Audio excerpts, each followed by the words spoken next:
Le Petit Chaperon Rouge de Paul Galdon, adapté du conte des frères Grimm, aux éditions Circonflexe.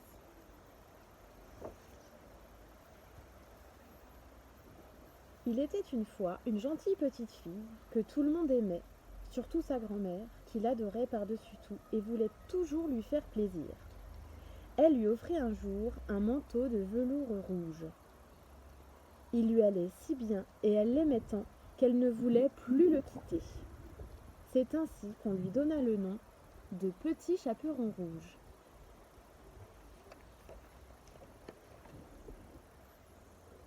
Un jour, sa mère lui dit « Viens ici, petit chaperon rouge, prends ces biscuits et cette bouteille de vin pour ta grand-mère.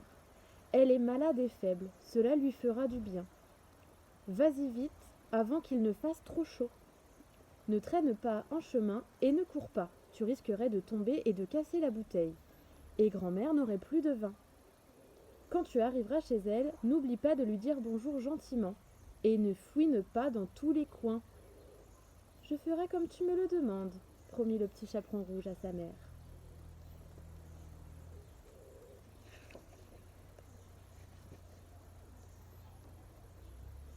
La grand-mère vivait à l'autre bout de la forêt, à une bonne demi-heure du village. Quand le petit chaperon rouge arriva dans les bois, elle croisa sur son chemin un loup. Mais comme elle ne savait pas quel méchant animal c'était, elle n'en fut pas le moins du monde effrayée. « Bonjour, petit chaperon rouge, » lui dit-il. « Bonjour, loup, » répondit-elle. « Où t'en vas-tu de si bon matin, petit chaperon rouge ? » « Chez ma grand-mère. »« Qu'as-tu dans ton panier ? » ?»« Du vin et des biscuits que nous avons fait cuire hier soir. Je les lui apporte, elle a besoin de quelque chose qui lui fasse du bien. »« Où habite ta grand-mère, petit chaperon rouge ? » ?»« À un bon quart d'heure d'ici, à travers la forêt. » « Sa maison est nichée entre 3 gros chênes, non loin de la haie de noyer. Tu dois savoir où c'est, répondit le petit chaperon rouge.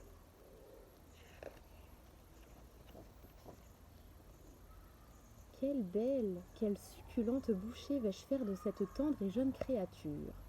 Elle sera bien meilleure que la vieille femme. Je dois procéder avec ruse si je veux les manger toutes les deux, pensa le loup.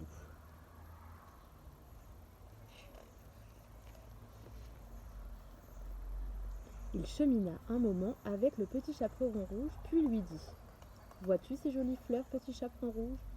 Pourquoi ne regardes-tu pas autour de toi ? Je suis sûre que tu n'entends même pas le chant des oiseaux.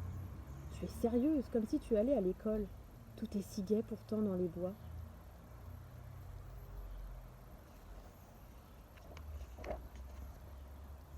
Le petit chaperon rouge leva les yeux. Quand elle vit le rayon du soleil danser à travers les branches des arbres et toutes ces fleurs resplendissantes, elle se dit « je suis sûre que cela ferait plaisir à grand-mère si je lui apporte un bouquet de fleurs. Il est encore très tôt, j'ai tout le temps de les cueillir. » C'est ainsi qu'elle quitta le sentier et s'aventura parmi les arbres pour composer son bouquet. Chaque fois qu'elle cueillait une fleur, elle croyait en apercevoir une autre plus loin encore, plus jolie. Elle s'enfonça alors davantage dans la forêt.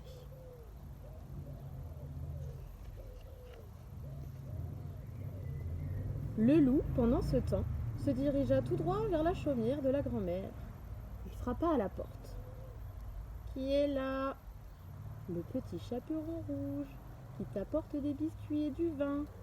Ouvre la porte. »« Soulève le loquet, » cria la vieille femme. « Je suis trop faible pour me lever. »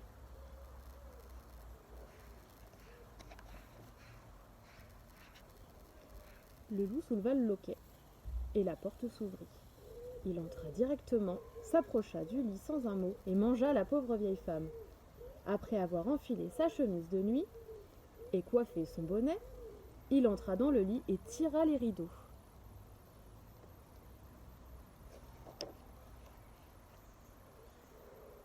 Pendant ce temps-là, Petit Chaperon Rouge cueillait des fleurs jusqu'à ne plus pouvoir les porter. Soudain, elle se souvint de sa grand-mère. En arrivant devant la maison, elle fut étonnée de trouver la porte ouverte. Quand elle entra dans la pièce, elle eut une drôle d'impression. Elle eut peur, sans en connaître la raison. Pourtant, j'aime tant aller voir grand-mère, se dit-elle. Bonjour grand-mère, s'écria-t-elle. Aucune réponse. Elle s'approcha du lit et tira les rideaux. Sa grand-mère était là, la coiffe profondément enfoncée sur la tête. Elle avait vraiment l'air bizarre. Grand-mère, comme tu as de grandes oreilles, lui dit le petit chaperon rouge. C'est pour mieux t'entendre, mon enfant. Grand-mère, comme tu as de grands yeux, c'est pour mieux te voir, mon enfant. Comme tu as de grandes mains, grand-mère, c'est pour mieux te serrer dans les bras, mon enfant. Mais grand-mère, comme tu as de grandes dents, c'est pour mieux te manger, mon enfant. À peine le loup eut-il prononcé ces derniers mots qu'il bondit hors du lit et avala le pauvre petit chaperon rouge.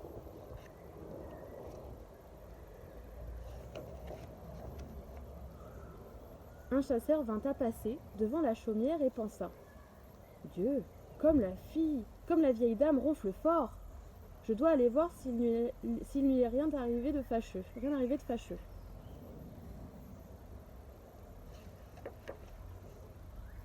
Il entra dans la maison et s'approcha du lit où il découvrit le loup profondément endormi. « Ah !»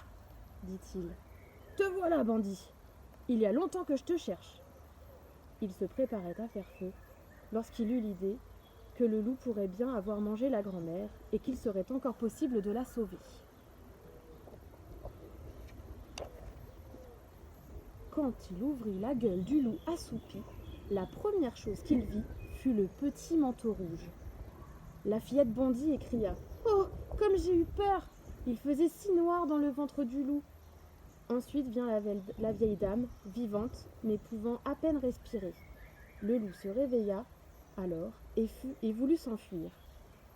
Mais à la vue du chasseur, il fut si effrayé qu'il tomba instantanément raide mort.